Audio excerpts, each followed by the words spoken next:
الحمد لله رب العالمين والصلاة والسلام على سيد المرسلين نبينا محمد وعلى آله وصحبه أجمعين أما بعد أعوذ بالله من الشيطان الرجيم بسم الله الرحمن الرحيم الحمد لله رب العالمين الرحمن الرحيم مالك يوم الدين إياك نعبد وإياك نستعين اهدنا الصراط المستقيم صراط الذين أنعمت عليهم غير المغضوب عليهم ولا الضالين।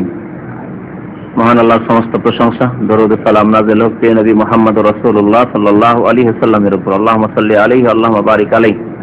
আল্লাহ রাব্বুল আলামিনের অশেষ রহমতে আজকে সূরাতুল ফাতিহা তাফসীর করব। সূরাতুল ফাতিহা এমন একটি গুরুত্বপূর্ণ মহান সূরা, যে সূরার তাফসীরে বড় বড় কিতাব লেখা হয়েছে। আমার কাছে একটি তাফসীর আছে, সেই তাফসীর বিস্তারিত সূরা ফাতিহার তাফসীর লিখেছে। আল্লামা ইবনে কাইয়িম রাহমাতুল্লাহ আলাইহি তার একটি প্রসিদ্ধ কিতাব আছে মাদারিজুস সালিকিন, সূরা ফাতিহা সম্পর্কে বিস্তারিত আলোচনা সেই কিতাবে। এই সূরাতুল ফাতিহা, যে সূরাকে নবী করিম সাল্লাল্লাহু আলাইহি সাল্লাম মহান সূরা বলে আখ্যায়িত করেছেন, সেই সূরার তাফসীর সংক্ষেপে করব। সংক্ষেপে না করলে আজকের এই সংক্ষিপ্ত সময়ে, ঘণ্টাখানেরও কম সময় আছে, তাতে সূরা ফাতিহা তাফসীর শেষ করা যাবে না। তাফসীরের বিভিন্ন দিক আছে। তাফসীরের একটি দিক হচ্ছে যে তাফসীর কোরআনে কারীমের আয়াতের তাফসীর, কোরআনে কারীমের আয়াত দিয়ে, তাফসীর কোরআনে কারীমের আয়াত দিয়ে। কোরআনে কারীমের তাফসীর হচ্ছে নবী সাল্লাল্লাহু আলাইহি ওয়াসাল্লামের হাদিস দিয়ে, তাফসীর বিল রিওয়ায়া, যা তাফসীর ইবনে কাসির, ইমাম ইবনে কাসির রাহমাতুল্লাহ আলাইহি বিশেষ করে তার উপর গুরুত্ব দিয়েছেন। তাফসীর সাহাবায়ে কেরাম, তাবেঈন, আইম্মায়ে কেরাম তাদের উক্তি দিয়ে তারা কি তাফসীর করেছেন সেগুলিকে সামনে রেখে, তাফসীর আরবি ভাষা, আরবি ভাষার অলংকার, আরবি ভাষার কাওয়ায়েদ, গ্রামার, সারফ, নাহু তা সামনে রেখে সেসবের আলোকে তাফসীর করা। যতই কথা বলা যাক আল্লাহ রাব্বুল আলামিনের কালাম সম্পর্কে, যত কথা বলবেন লিখবেন শেষ করতে পারবেন না তার ভাব বুঝে। আল্লামা ইবনে উসাইমিন রাহমাতুল্লাহ আলাইহি তার আমপারার তাফসীর আছে, জুজে আম্মা একটি খণ্ডে, সেই তাফসীরে সূরা ফাতিহা তাফসীর করার পরে লিখছেন যে আমি যে কথাগুলি লিখলাম সেগুলি সামান্য লিখলাম সূরা ফাতিহা সম্পর্কে, অথচ তিনি বিস্তারিত আলোচনা করেছেন, যার জন্য 4-5 ঘন্টার দরকার আছে যদি বিস্তারিত ওই তাফসীরটা আপনাকে একদিকটা তাফসীর পড়ে পড়ে তাফসীর করি তাহলে। তারপরে তিনি বলছেন যে অল্পই লিখলাম সূরা ফাতিহা সম্পর্কে। সূরাতুল ফাতিহার তাফসীর প্রথম আজকে আমি করব, তার অর্থ এবং সংক্ষিপ্ত তাফসীর, আর তারপরে সেই আয়াতগুলি সম্পর্কে, সেই সূরা সম্পর্কে ইমাম ইবনে কাসির রাহমাতুল্লাহ আলাইহি যে হাদিসগুলি নিয়েছেন তার কিছু হাদিস শোনাবো আপনাদেরকে। এটি হচ্ছে ইমাম ইবনে কাসির রাহমাতুল্লাহ আলাইহি যে তাফসীর ইবনে কাসির রয়েছে, তাফসীর ইবনে কাসির, যে তাফসীরের নাম হচ্ছে তাফসীরুল কোরআনুল আযীম, তাফসীরুল কোরআনুল আযীম তার তাফসীরের নাম। সংক্ষেপে আমাদের দেশের মানুষরা বা আরবরাও জানে তাফসীর ইবনে কাসির মানে ইমাম ইবনে কাসিরের তাফসীর, কিন্তু তাফসীরের নাম হচ্ছে তাফসীরুল কোরআনুল আযীম। এই কিতাবের সংক্ষিপ্ত আকার, এটি সংক্ষেপে। আর ইমাম ইবনে কাসির রাহমাতুল্লাহর তাফসীর আছে 5 খণ্ডে, কাছাকাছি এরকম এক খণ্ড 5 খণ্ডে এই তাফসীর রয়েছে তাফসীর ইবনে কাসির। সূরা ফাতিহায় কয়টি আয়াত রয়েছে? 7টি আয়াত রয়েছে। এই সম্পর্কে ইজমা আছে, ঐক্যমত আছে উম্মতের, যে সূরা ফাতিহায় কি রয়েছে? 7টি আয়াত রয়েছে। কারণ এর দলিল কোরআনে কারীমে রয়েছে। মহান আল্লাহ ইরশাদ করেছেন ওয়ালাকাদ আতাইনাকা সাবআম মিনাল মাসানি ওয়াল কুরআনাল আযীম, হে নবী নিশ্চয় আপনাকে আমি 7টি মাসানি দান করেছি, অর্থাৎ 7টি এমন আয়াত দান করেছি যা বারবার আবৃত্তি করা হয়, বারবার তেলাওয়াত করা হয়। সাবআম মিনাল মাসানি, মাসানির একটি তাফসীর করলাম যে বারবার আবৃত্তি করা, পড়া, বারবার তেলাওয়াত করা হয়, এমন 7টি আয়াত দান করেছি। এর তাফসীরে মুফাসসিরিন কেরাম বলেছেন যে তা হচ্ছে কি সূরাতুল ফাতিহা।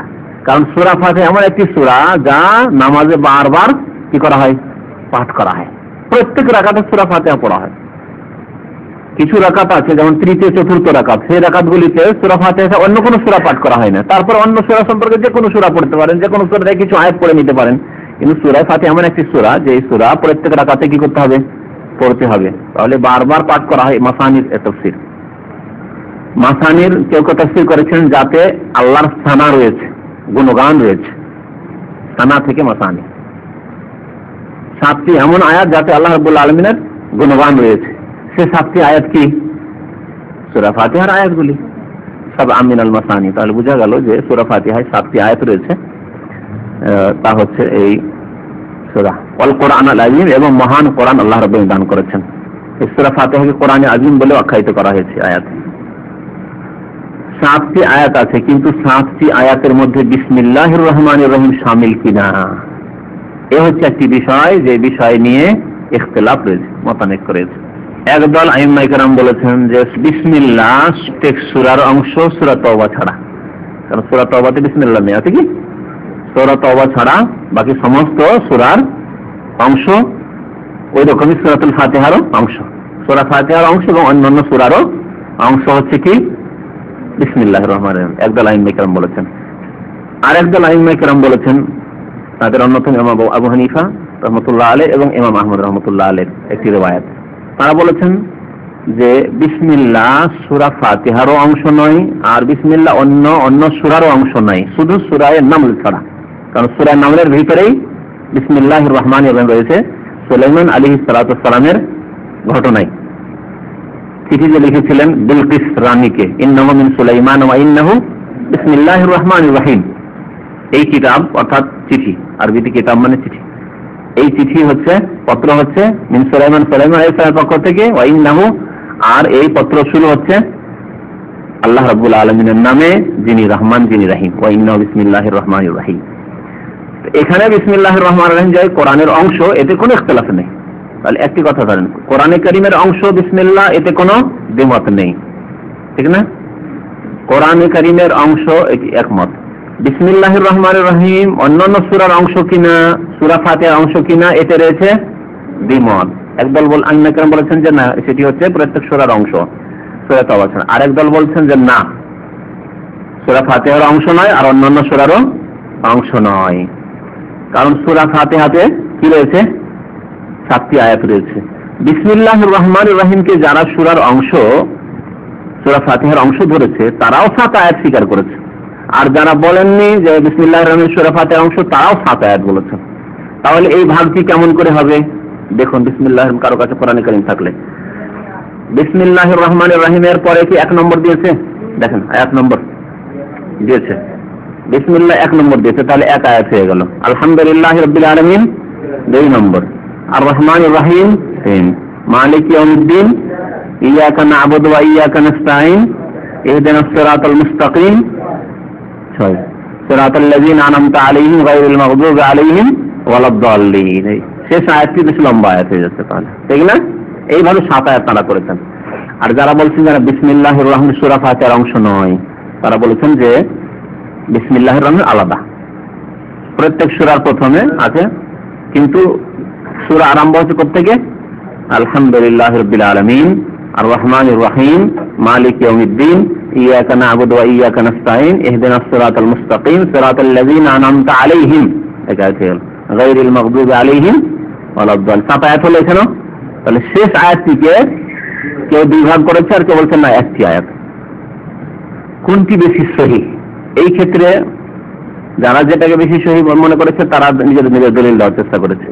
তবে একটি সহিহ হাদিস নবী করিম সাল্লাল্লাহু আলাইহি ওয়াসাল্লামের সহিহ মুসলিমে রয়েছে, সেই হাদিসের আলোকে আরো বেশ কিছু হাদিস রয়েছে, কিন্তু এই হাদিস স্পষ্ট একবারে, ওই হাদিসের আলোকে বোঝা যায় যে সূরা ফাতিহার অংশ বিসমিল্লাহির রহমানির রহিম নয়, বরং সূরা শুরু হচ্ছে কোত্থেকে?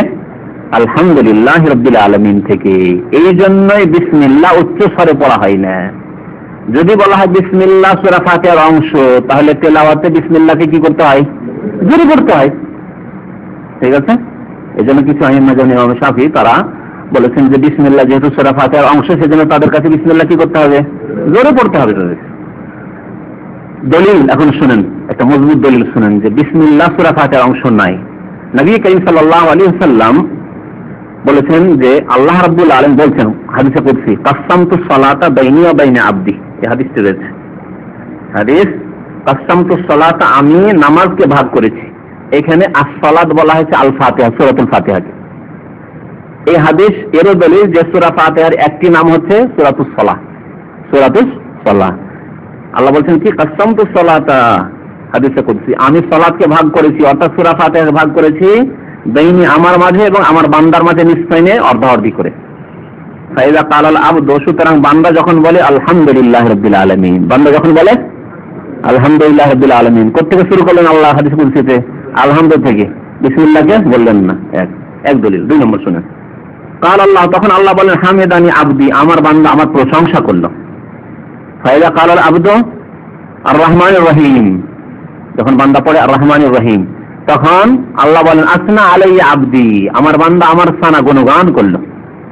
ফাইদা কাল আল আবদু, বান্দা যখন বলে মালিক ইয়াউমিদ্দিন, তখন আল্লাহ বলেন যে মজ্জাদানি আবদি, আমার বান্দা আমার কি করলো, মর্যাদা বর্ণনা করলো, মর্যাদার উচ্চ মর্যাদার ঘোষণা করলো, তামজিদ, মর্যাদা, মসজিদ।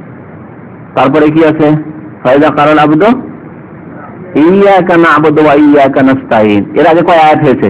আলহামদুলিল্লাহি রাব্বিল আলামিন আর রহমানির রহিম মালিক ইয়াউমিদ্দিন, 3 আয়াত হয়েছে। যদি 7 আয়াতকে ভাগ করতে হয় অর্ধ করে, তাহলে 3.5 হইতে হয় কিনা এইদিকে।